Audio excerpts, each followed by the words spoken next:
All right. Jai Jai. Okay, so like I'm saying, my name is Prerit Shah. I'm from Houston, Texas. And today we are going to talk about Stress Management 101. And let me actually put everything on the slideshow. Yeah, so how many of you have heard about Stress Academy before? Any of you? You heard about it? Okay. So we are actually a non-profit organization. We established a non-profit about 2 years ago, right around like when we were in the middle of the COVID pandemic, the lockdowns and everything. That's when we started this organization. And so we have a whole team. Three people. We are directors. We're leading the organization, but we have a whole team of volunteers that actually works with us. So let's get started. So I would like to play a short video here, just to introduce you to what is Stress Academy, who we are, what we do. Hello friends. You may be wondering if the Stress Academy is a new way to get stressed out. Don't worry, you have enough reasons for stress already, so no need for one more. We're also not here to sell you another stress-relieving supplement, essential oil, or to advertise anything. The Stress Academy is a non-profit group of physicians, psychologists, philosophy experts, and volunteers dedicated to empowering people in their quest to conquer stress from within at no cost. The Stress Academy offers a free video series, The Story of Stress, based on the logical framework of Jain philosophy along with scientific evidence, which will allow you to define and identify stress and its causes with complete clarity. It will also give you insights from research in the fields of psychology and neuroscience on the topics of stress and emotions. The video series is augmented by real-life scenarios and guided meditations in the timeless technique of Ved Vigyan, the art of self-identification. You will learn to systematically identify, contain, reduce, and uproot stress as well as other mental health issues such as anxiety and depression. By practicing these techniques, you will feel empowered to prevent and counter stress even during difficult situations. And you will learn to control emotions by managing your perceptions, beliefs, attitude, and lifestyle. Please join us as we embark on this journey of conquering stress from within. You can find more information at stressacademy.org. Okay, so that was who we are, just the introduction. Oh, you have a better idea. By the way, if you all have any questions, feel free to interrupt and also raise your hand and ask questions. Okay, you will always have a time at the end, but again, you don't need to wait at the end. If you have questions, you can interrupt anytime. Okay, right. So what are the objectives today? What are we going to cover? We are going to talk about. So, let me ask you this, y'all. You all have heard about diabetes? You all have heard about heart attack, kidney diseases. Can you all visualize them clearly?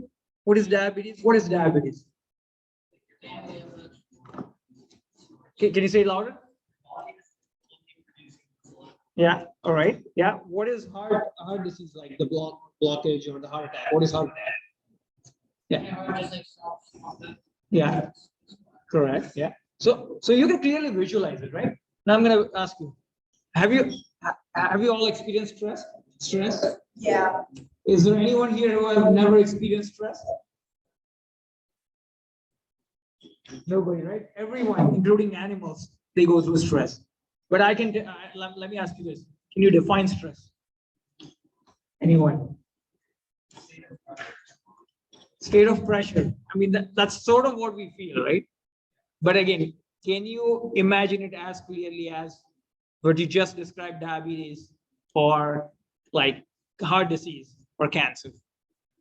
Now, like with cancer, I can again define it as uncontrolled growth of cells, or there's uncontrolled division of cells, right? That's cancer. But again, with stress, the struggle. So the point is, this problem is not very well defined, not even in the medical science, and more or less so in general public. You all agree? Right? So we are going to talk about clear and objective definition of stress, because if you don't even clearly define your problem, how can you solve it? Right. So clearly defining it is very important. Then we're going to talk about, okay, where does it originate? So with any disease or any problem, you want to know where it originates in body, right? How it originates. Then you can do something about it, right? So like with the cancer, you'll talk about what part of the body the cancer is in. With the heart attack, we'll talk about what part of the heart or the artery, which artery it has problems or blockage into it, right? With stress, what do you all believe? Where does stress happen? Yeah. When you're really overwhelmed by something. Yeah, but in what part of your body takes place? I mean, the manifestation. Yeah. Brain, right? Brain. Do you all agree, or you have any other different answer? Yeah, everyone thinks that way, right? So, but again, let's examine this. Like, is this really truly correct or not, right? We want to know this. Okay. What is the root cause of stress? We're going to talk about it. What are the root causes? Because if you don't even know the root causes, you can't really do anything about it. Right? We're going to talk about some introductory knowledge, meditations to target root causes of stress. We'll have like introduce the whole framework. So you'll walk away with some clear tools to tackle your stress, right? Like, okay, in one session, we can't really cover every single thing. We want to give you few important tools that you can walk away with and then continue to learn more. Okay. Okay. So let's talk about stress. Does this picture sound familiar to you or seem familiar to you? Happens all the time, right? Ah, I love this. Ah, I hate it. Right on the same thing. So stress, first of all, is considered very highly subjective, right? It's very different person to person. It varies. The experience of it varies kind of from person to person. And okay, check out this website whenever you have time. It's called American Institute of Stress, AmericanStress.org. That's a website of American Institute of Stress. What they say on their website, if there is a section called "What is Stress," I can probably show you a little later. They say that stress is not a subjective, is not a useful term for scientists because it's a very subjective phenomenon. That's what they say. And they can't really define it. Also, American Psychological Association, they define stress as some sort of overwhelming experience that overwhelms your body and exceeds the demand of your body or the resources of your body, right? So again, these are people have tried over 100 years like to define stress, and this term was first used by a scientist called Hans Selye in 1935 or 1936, and he actually researched on stress all his life, literally. He dedicated his life on this subject. And towards the end of his life, someone asked him, what is stress? And he said, everybody knows what the stress is, but nobody really knows. So that was the idea. And he performed countless animal experiments and everything despite that. So everyone has tried to understand the subject, but unfortunately, we have made a lot of advancements in the field of like medical sciences for physical diseases. But this subject has not seen as much progress in terms of understanding and the solutions. So again, no clear definition as per psychology and psychiatry. And if you research medical literature, you'll see this, find it, okay? Okay, now quiz. Where do you think stress originates? So I'm gonna give you, let's go through some of the answers. Brain, endocrine system, gut, heart, or none of the above. Okay, now let's do a check. People who think brain, raise your hands. Okay, everybody else, okay. What about endocrine system? Raise your hand. Okay. What about gut? Anyone with the gut? Okay. All right. Two people. Very good. How about heart? Raise your hand if you think heart is where the stress originates. Okay. And raise your hand if you think none of the above. All right. None of the above. Where do you think it is? All right. Let's take it out. Okay. Okay. So now this is the question we're going to try to answer. Right? Stress really originates in the brain. Okay, if you say mind, oh, mind is very interesting. How do you define mind separately from brain? Thoughts, okay. Where does it happen? In your body, where? Can you point? Yeah, okay. Where does consciousness reside? In your brain? Really? So consciousness resides just here, nothing else, nowhere else? Entire body, right? Right, okay, okay. So let's look at it. So, again, situation we have in front of us. Neuroscientists can't really pinpoint exactly where it happens. And if you want to find out more details, watch video 1 and 2. So on Stress Academy, there is a website, we have StressManagement101. You can watch, and then there is a YouTube channel, Stress Academy. There are 20 videos. They take you systematically from the current state of medical research in stress, and then systematically then defining stress and taking to the different solutions and techniques and meditations. And so video number 2 talks about this question: does stress really originate in brain? And that's the subject it talks about. So brain, but the neuroscience can't exactly pinpoint where it happens. They think again. They don't prove. They think it is brain. Okay, it's a very important thing to keep in mind. Now, where does stress originate? Let's look at the Jain perspective. Okay. So, before we go into that, I want to talk about robot versus human. How many, like, can someone tell me, okay, what are the differences between robot and the human? Yeah. Robot doesn't have an actual brain. Okay, so that's like having a physical organ, right? Okay, that's one difference. What else? Insentient. Okay, all right. What else? What else?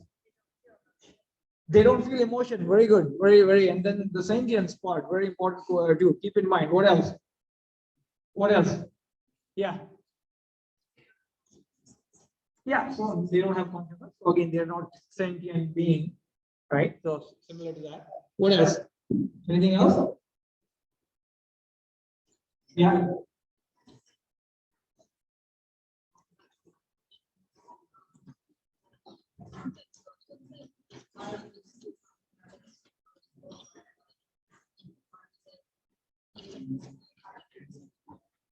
So they don't feel and understand emotions, right? And we do, right?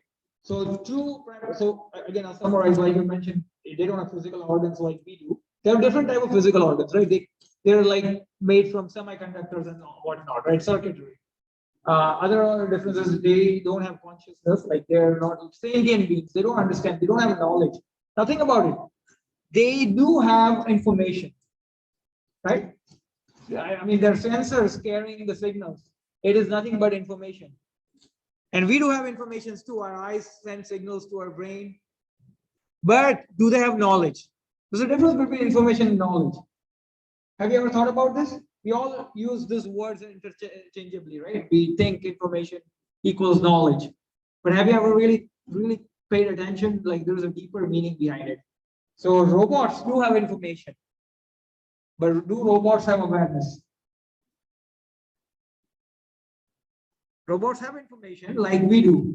Like robots' eyes see something, their signals get transmitted to their circuits, their processing system, and they take action. Similar thing, we do have eyes, our signals go through, reach to our brain, and we process it. But likewise, we also have awareness that this is this, right? Like when a picture reaches your brain, it's you that recognizes that this is this or this is that object. So that is that awareness. Also, robots cannot experience emotions. They don't feel it, right? Even if you program it to react in a certain manner, it's the programmatic flow of information. Like say if you program robot to express anger, can you do that? You can, right? I mean, you can maybe write some programs that robot behaves and like expresses and does weird things and bangs his foot or whatever when the robot is angry. It can do all those things, right? But again, what that is nothing but a programmatic and mechanical arrangement of passing the information and taking action. It's not an awareness. Robot doesn't know that I feel this. That sense of I, sense of understanding, sense of feeling, sense of emotion, sense of happiness and unhappiness. All that is missing, right? So now my question is, why is that missing in robot? No matter how sophisticated the robot is, why is that missing in robot? Why do we or other animals have that feeling, and why are robots missing that? Any questions? Any answers? Yeah. We're alive, but why are we alive? They don't have a soul. Yeah. So yeah, again, Jain view says that again. How many of you have been to Pathshala? How many of you know about six substances? Six substances. Shadravya. Six substances of the universe, according to Jainism. So okay, all right. I will not go into too much detail here, but I'll mention anything that you see, anything that you touch, anything that you smell, touch, taste, color, smell. Every particle that you come in contact with has its attributes, right? Touch, taste, color, smell, temperature, density, mass, all these are attributes of particles. So any particles you take, even if I can't smell it, dogs can probably smell it, right? So it does have a smell. Every part, it's a fundamental nature of particles to have touch, taste, color, smell, all these different type of attributes, right? But do those particles have ability to know and understand something? Do they have ability to believe something? Do those particles like this table, this phone, have ability to form emotions? No, right? It has the advanced circuitry, but it doesn't have the ability to form emotions.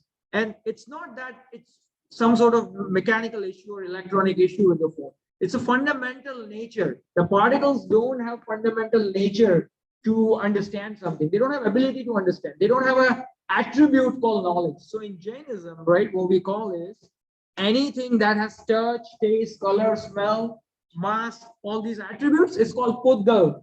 Pudgal on matter substance. Does this click? Anyone might have studied Jainism a little bit? Right? So yeah, go ahead. Yeah, okay. So matter is a substance which has all these attributes, and your robot is made up of nothing but matter. Right? Is there anything else robot made up of besides matter? It's all matter particles arranged in different matters. Right? And what we are saying is, according to Jainism, our existence, we as a living being, are not only just a matter. Yes, our body is made up of matter particles. We are, and we have very similar very similar mechanism as robot in terms of biological. But we are biological beings. But we on top of it, we have another substance called consciousness or Atma or soul, which has ability to believe, ability to understand and know, ability to perceive, ability to feel emotions, ability to feel happiness, happy and unhappy. All these are attributes of our soul. Make sense? And that is the reason this experience, if something happens to body, who comes to realize and understand that this is happening to me? This is happening to me and I am not enjoying this experience. That sense of experience, sense of emotion is happening in the consciousness, okay? In Atma. So, touch, taste, color, smell, vigor. So, where do awareness, beliefs, emotions come from? Where do they come from? Atma. Okay. So, that is the Jain perspective. Now, you might ask, what is the evidence? I mean, you simply don't want to believe it just because I'm saying it here, right? Or it's written somewhere, right? You want to have some evidence, right? Okay. So, this, according to Jainism, this is a non-material and permanent substance. This is as fundamental as matter particles. Can you ever create matter particles?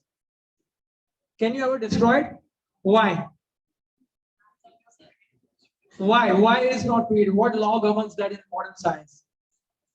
Yeah, what law of thermodynamics? Conservation of energy and conservation of mass, right? You cannot create something, you cannot destroy something. Jainism says it's not a law of conservation of just the mass, it's a conservation of substance. Nothing in the universe, whether it's material or non-material, can never be created or can be destroyed altogether. It will change its form. And So there are actually, and if you go to University of Virginia, this Department of Perceptual Studies, Dr. Jim Tucker and his predecessor, Dr. Ian Stevenson, they have actually conducted this research on 2,500 plus cases of children with past life memories. They are very well scientifically documented cases of children with past life memories. And so they came, they found out about those cases. They systematically investigated, they collected records, medical records. So a child was talking that, hey, I was such and such in this place and time, in this life. And then they go back, they try to match the records, find independently, try to verify their statements. The child had no way of knowing that information. And it came out to be true. Now think about this. If it all your memory, your knowledge, your emotions, everything were to be just in brain, how would that child carry forward in the next life? Right? And this is not just like happening in only Jain family or Hindu family where they have a belief in reincarnation. This has happened in all over the world, in Europe, in Asia, in Middle East, in families that are hardcore Christian or they have nothing to do with reincarnation. There are cases happening there as well, and they're systematically collected. Make sense? So, to move on from here, okay. So now we are going into root cause of stress. Okay. So now tell me, what do you think? What is the root cause of stress? Well, adverse situations, brain chemistry, genes, all of the above. Okay. So, well, how many of you think wealth is a root cause of stress? No? It's not a root cause of stress? Okay, what about adverse situations? No? Nobody? Nobody believes that? How about brain chemistry? No brain chemistry? Genes? Yeah? You believe genes? Sometimes, okay, good. How about all of the above? All right, so all of the above can be root causes. All right, so let's see. So here, now, I want to put you through a scenario, okay? How many of you go for hiking? You'll go for hiking? Park, right? You take a walk. Suppose you were going on hiking with your friends and you saw a snake. Like just literally 4 feet, 5 feet from you. What are you gonna do? Yeah, and what would be your feeling like and what would be your reaction like? Hey, stop. This is snake, right? So you'll naturally be somewhat like alerted, right? If not scared, at least you'll be alerted. You'll stop others. Hey, stop, please. This is a snake. Then your friend looks at it. Hey, it's not a snake. It's just a rope. So what's gonna happen? What will you be relieved? Relieved, right? Okay. So here, this situation, what happened was situation was the same, right? It was always a rope, but you were stressed initially, right? Alerted, fearful, depending on everyone's skin reaction can be a little bit different. But again, it did cause some panic initially, right? Do you all agree? So situation was that snake was never there. What really led you to be stressful? That wrong perception, can you say? And the wrong perception itself led to the wrong perception that this object is snake and snake is then harmful to me. That type of understanding leads you to stress, right? Agreed? Okay. Now, do you think the wrong understanding is the only reason for stress? Is that it? Is there anything else? Okay, let's do another scenario. So there was a lady, and you might have heard this story. Had a really small child sleeping at home. She goes to neighbor's house to get something. They had a dog at home, so she leaves the dog with the child to look after the child. And then when she comes back, she just sees like dog in the by the door. She's dog's mouth covered with a lot of blood.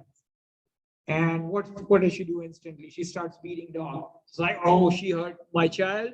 Oh, what did you do? And then she gets panicked that her child is not safe and dog really hurt the child. And then the dog dies. Then she walks into the room, realizes there was a dead snake. And in reality, what turned out, she realizes that dog actually killed the snake to save the child. And now she repents. So in this situation, what you can see is the wrong knowledge was there. Yes, there was a wrong knowledge. But not only the wrong knowledge, but she also believed as such that this is the truth. This is right. What I have believed, what I have just perceived is right. And my child is not there, or it's hurt, and this dog hurt my child, right? So she had that conviction in her wrong belief. It was a wrong belief, a wrong knowledge. And that wrong belief also led to stress, right? If it was just the wrong knowledge and not belief, it could have stopped, and she could have revisited her beliefs from your understanding, right? She could have checked, she could have been patient, but not. The wrong knowledge, wrong belief, very dangerous combination, right? Right? So is that it? What can be else? What else? Now, so think about this. Wrong knowledge and wrong belief combines to give rise to a lot of the stressful emotions. Do you all agree? Even in the similar situation, now we have done two thought experiments here. Even in the same situation, even in the same circumstances, wrong knowledge and wrong belief combined together gives rise to this very stressful experiences. And so in reality, what is the root cause of stress? Say louder. Wrong knowledge and wrong belief coupled with the stressful emotions, negative emotions. That is, so we can define stress as unnatural behavior of consciousness. Again, where it happens? It's happening in consciousness, right? And it is an unnatural behavior of consciousness. So unnatural behavior means it has wrong knowledge, wrong belief, and uncontrolled negative emotions.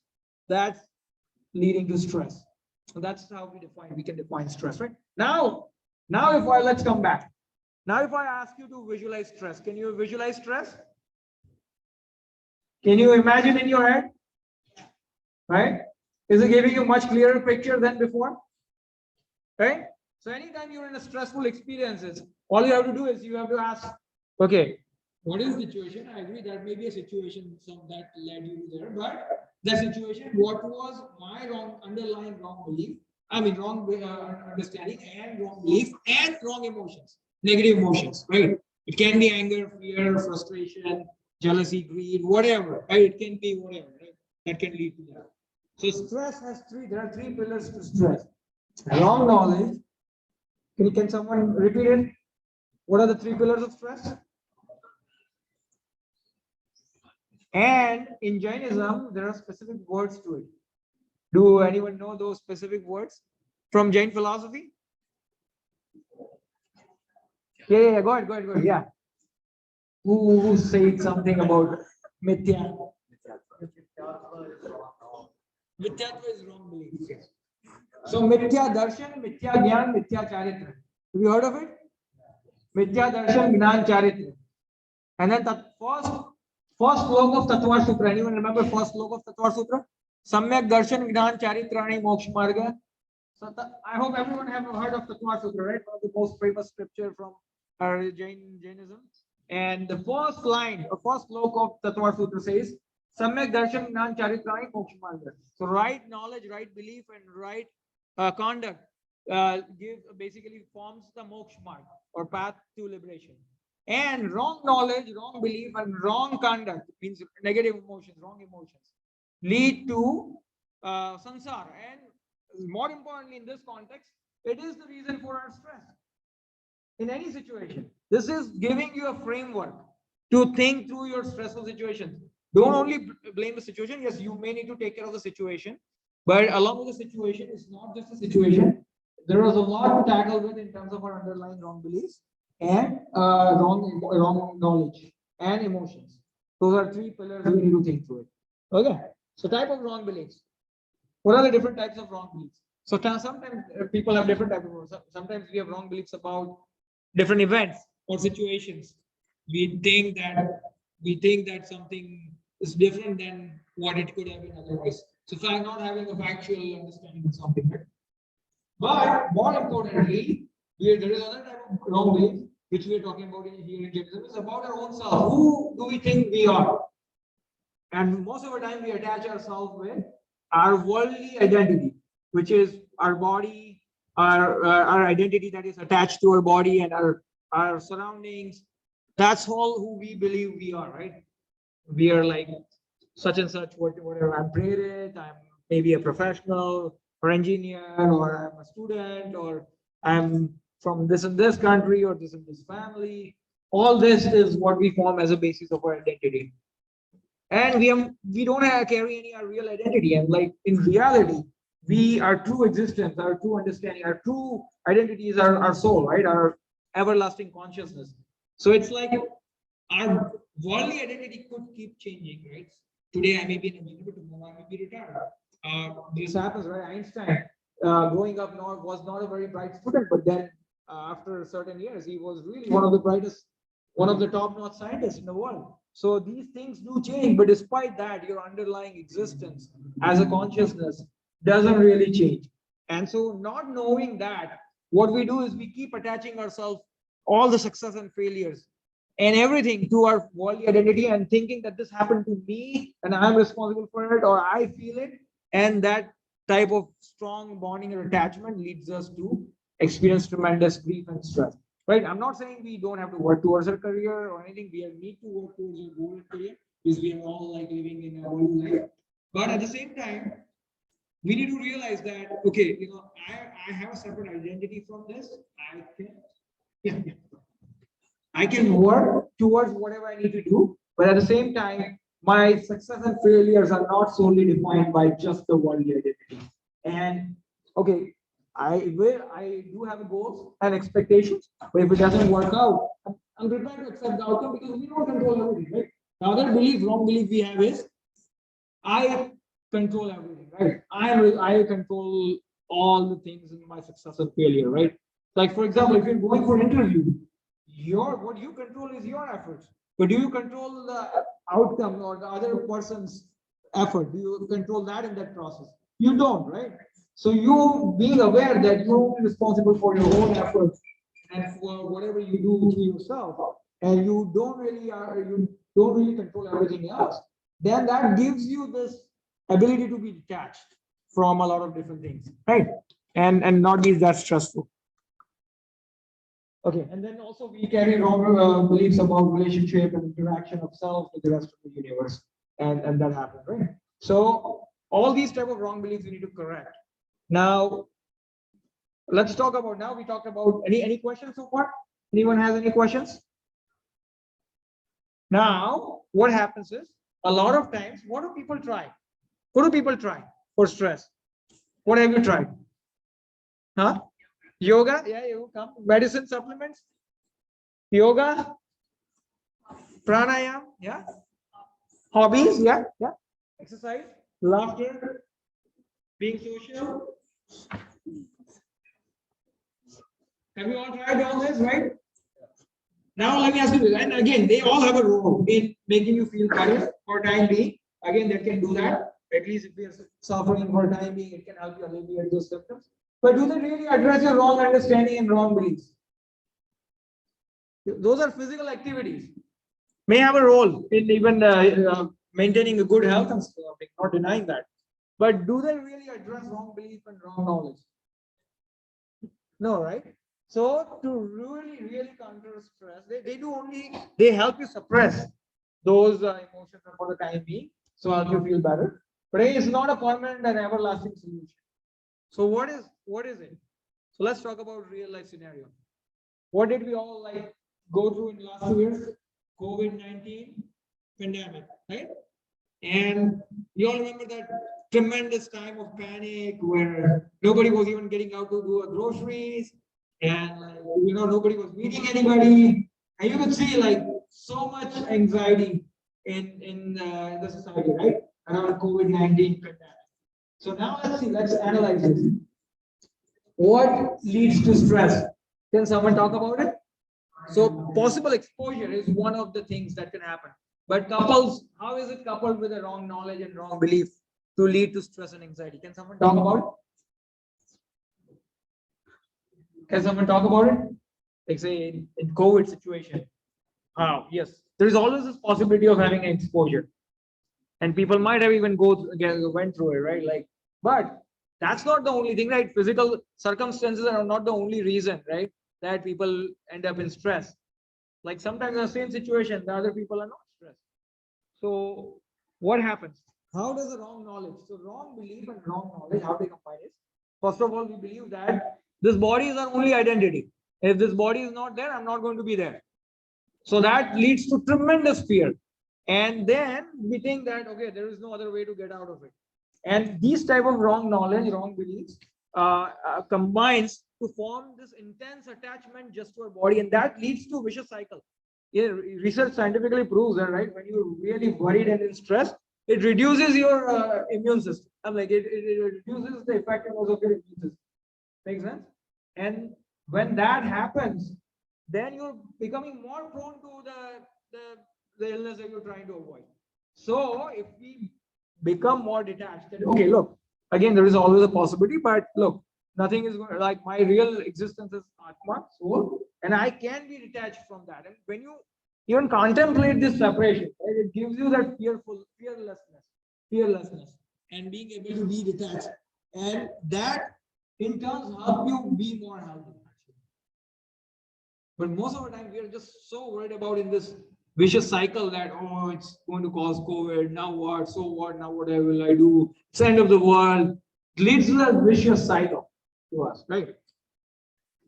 So, right knowledge, right beliefs can lead us to calm and fearless attitude. And that comes with this understanding that our real existence is consciousness. Okay? Now, we're going to talk about other scenarios in just a few minutes. Any questions so far? Okay, so stress-free state from Jain perspective. That is, what is stress-free state? We talked about stress, but what is stress-free state? It's an inner joy and peace arising from passionless and detached state. It's not dependent upon sensory objects or external situations. We must develop right belief and right knowledge regarding consciousness and the universe to reach to that state. And it's accompanied by a sense of compassion and non-violence and friendship towards all living beings. So that is the real state of stress-free, stress-free state. Now, so what does Stress Academy offer here? How can you help yourself? So there are actually video series. We call this video series the story of stress. There are 20 videos. Each video is no longer than 7 to 8 minutes. They systematically walk you through what is stress, what is the current research in the medical history of stress. How do we systematically define it, identify the root causes, what beliefs we need to target, how we need to target, all those things. That gives you understanding of definition, types of stress, causes, techniques to overcome stress. And then we also have meditations. And there are meditations. There are currently 3 meditations. They're guided meditations, very professionally done, even with the background music. There are like preventive as well as reactive. So sometimes you're very frustrated. Something happened, you're really frustrated. You really don't even know where to start from to recover yourself. There is a technique we are introducing called stress resilience technique. Stress resilience technique, it walks you through 7 phases of contemplations. So first you think about identification of the problem. What emotion is particularly bothering you? You identify it to what situation, what person is it toward, why is it happening? Then you think about its consequences. It will systematically makes you think about the consequences of that emotion and all the consequences that can happen from psychological, physical, social, and spiritual consequences. Then after forming that, you get an intention that, no, I do want to overcome this. I'm not quite out yet, but I do want to overcome this negative emotion. Once you form that intention, then half the job is right there. Like, oftentimes you play the sport. Right intention is the half the job done, right? Like having a right determination to succeed. Then you really take a responsibility, because if you keep blaming it, that, oh, it's because of the situation. Yes, the situation may be there and you may not be responsible for the situation. But again, we have to take responsibility for what we feel and a lack of our self-control. And when we realize that, then we are more empowered to take charge of ourselves and continue in the right path. So then it makes you think about those things. Then you analyze the root causes. Causes in terms of wrong negative emotions, what negative emotion, what expectations, what anger, like, or what are the ego, or what type of greed led you to that situation. What are the wrong beliefs behind that? That, oh no, I have to have this much, I have to have that much, or such and such person is bothering me, and because of that, I don't like this, don't like that. All those type of wrong beliefs, you analyze that and you correct that. So through in contemplation phase, you implement the right beliefs and right knowledge and right emotions, and then you lead out to, you conquer yourself from within, you conquer your emotion from within, and then finally, then you think about what do you want to externally, how do you want to react, right? Normally, what is our situation like? When something happens, we want to react right away, right? Don't we want to react right away? And by doing so, when reacting right away, we are reacting emotionally, and we end up in a even like more negative situation. So rather, if we think through it properly, in the last stage, we are in a more of a constructive state of mind. And now, if we think through it properly, systematically, how do you think through it systematically? That phase in SRT actually shows you that. And then it walks you that, okay, there are no right or wrong answers there. Actually, it just helps you think better about and formulate certain alternatives for you to react in a certain manner, that situation can become more constructive rather than destructive. Okay. So this SRT, where there are meditations we have, and again, we can actually play a sample meditation here in a minute or so. Okay, we have a video 20. Video 20 talks about this. What is SRT? How do you practice SRT? What are the different phases of SRT? How do you practice it? But there is a meditation SRT. So if you just want to practice meditation, you can go to the SRT meditation and practice it.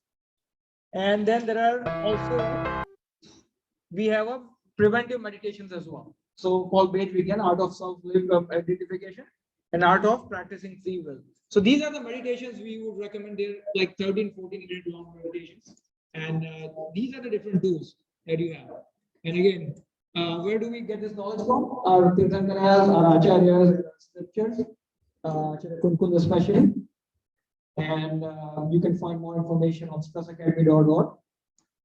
And again, once again, I want you to walk with one quick, very quick takeaway. We all will have some level of expectations and attachments, right? We are not monks, and we all have our goals, and we are going to work towards our goal. What can we do so that we are not into stressful situation? One thing you could do, simple. So always on the back of our mind, sometimes we have this expectation in our mind that this must happen to me or this must not happen to me. That word must is an expectation. Change that word must to might. That this might happen. If I work towards it, this might happen. That way you are hoping, but you are not expecting. And that doesn't lead you to frustration or anxiety that we all may feel otherwise if we have that situation. So that is a clear walk away we want to give you. And any questions? We can play a sample of that SRT meditation. But are there any questions? Anyone have any questions? Was it understood? Like everything was understood properly? Okay, so let's see if I can play that video here.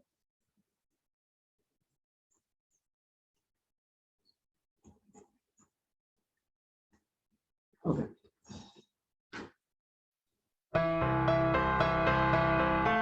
Welcome to SRT. Hello. Stress Resilience Technique, developed by Stress Academy. This is kind of like a mini meditation you can do. This technique enables us to instantaneously contain, reduce, and conquer our emotions from within. You can close your eyes and you just listen. Actually, If you have not done so already, we highly recommend that you watch the video 20, Intro to Stress Resilience Technique, published by Stress Academy, to familiarize yourself with SRT. This technique will enable you to restore a calm and constructive state of mind and respond better to the situation. The 7 steps of SRT are: 1. Identification and acknowledgement. 2. Consequences. 3. Intention. 4. Responsibility. There is another session going to come very soon, so I'm going to stop this here. But again, this is on our YouTube channel. This is on our website. You can listen it anytime. Also, we are open to volunteers. If any of you are interested in volunteering, we are a 501c3 registered organization, and you can be involved. And we have doctors on our panel, psychiatrists, psychologists, a lot of different people. Anyone can be involved of this or be part of this organization in whatever capacity you want to be involved with. You can earn your volunteer hours. You can put it on your resume. You can do whatever. So feel free to get in touch with me. My name is Prerit Shah, and you can find the information on our website, stressacademy.org. Email. Just send me an email, or you can take my number. Thank you. Okay. Right.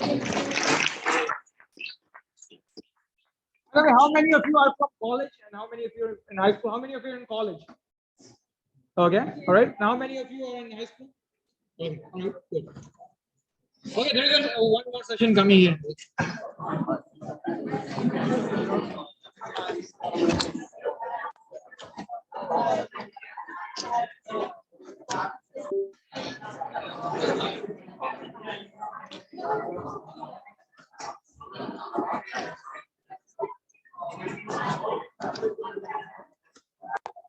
Yeah.